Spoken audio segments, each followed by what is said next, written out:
Sampurasun. Nah, sekarang kita waktunya review nih, kita buktikan siapa staf-staf desa di Desa Sukatani ini. Nah, makanya kita tanya nih satu-satu. Nah, ini kita review nih, ini kantor Desa Sukatani.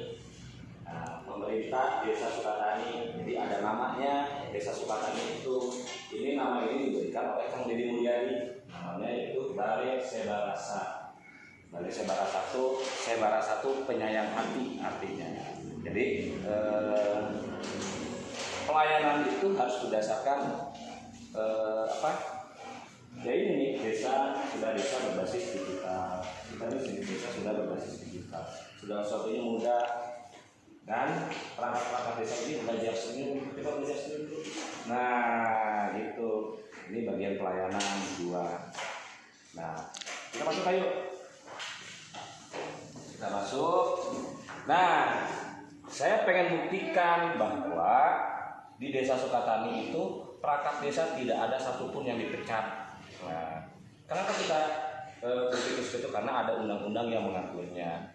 Satu itu, kedua, meminimalisir konflik di wilayah itu ya kita seperti ini saja.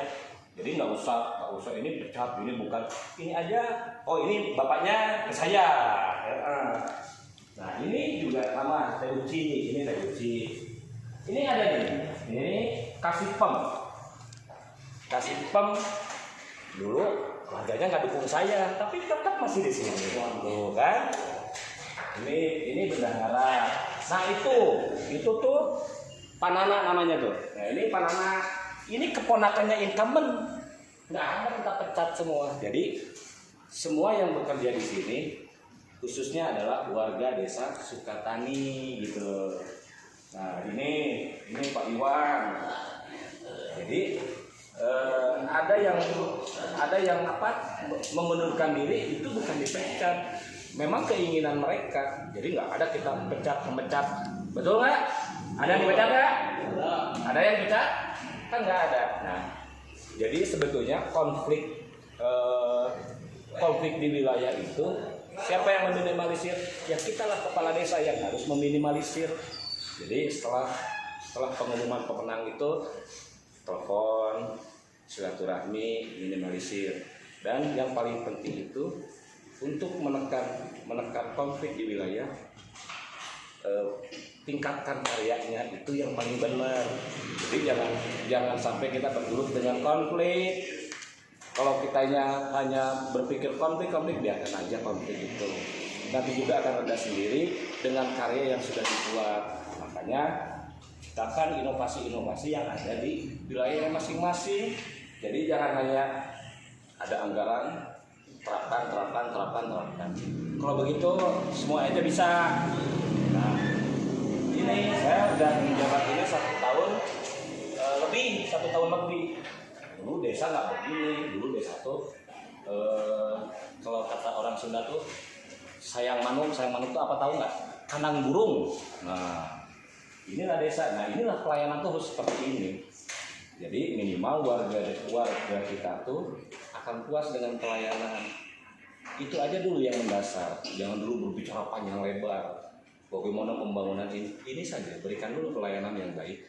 Karena berbeda. Saya memimpin itu rata-rata kalau desa itu memimpin cuma 2.500 hak tuh.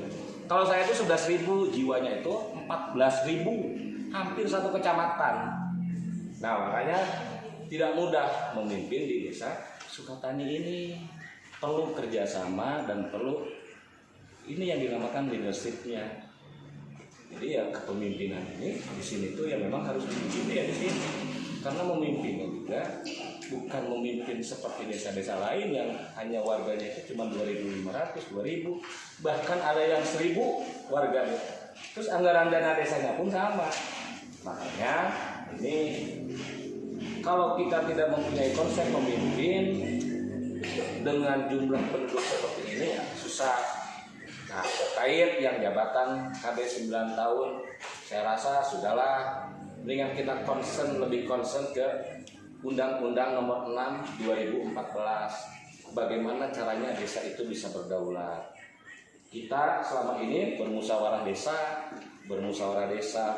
Apa yang diajukan warga telah kita masukkan di musyawarah desa dan ada yang namanya APBDes. Nah setelah APBDes jadi, ujuk-ujuk ada lagi nanti usulan dari pemerintah pusat dirubah, maka berubahlah musyawarah desa tersebut.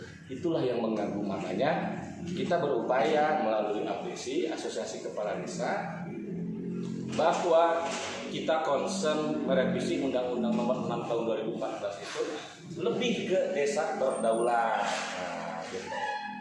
Jadi kalau misalkan kenapa Kades, nggak apa-apa itu mah pendapat. Kenapa Kades menolak jabatan 9 tahun ya? Karena saya rasa dengan alasan konflik itu sangat menurut saya belum tepat. Karena apa? Kalau kita berbicara konflik, kalau kita tidak ada upaya untuk rekonsiliasi, akan terus konflik itu. Mau 30 tahun, 50 tahun, mau jabatannya 90 tahun pun sekalipun tidak akan selesai kalau kita jadi pemimpin tidak ada itikat untuk rekonsiliasi. Ya, kita lah sebagai pemimpin yang memang harus menaungi warganya. Ketika sudah beres pilkades, yang menang yang harus mengalah. Ya, yang harus rekonsiliasi silaturahmi. Nah, yang pasti dengan cara seperti inilah meminimalisir konflik.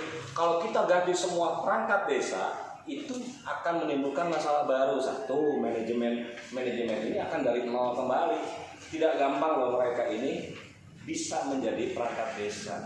Ilmunya juga tidak semudah membalikan telapak tangan. Dia harus bintek dulu. Dan itu tidak mudah. Makanya dengan adanya kalau misalkan kita berpikir aturan ini perangkat desa ketika kepala desa baru, perangkatnya baru, itu akan lebih menimbulkan masalah. Makanya kita seperti ini saja yang akhirnya kita membuktikan yang namanya meminimalisir konflik ini ya dengan cara ini salah satu contoh kecil. Semua perangkat desa harus profesional.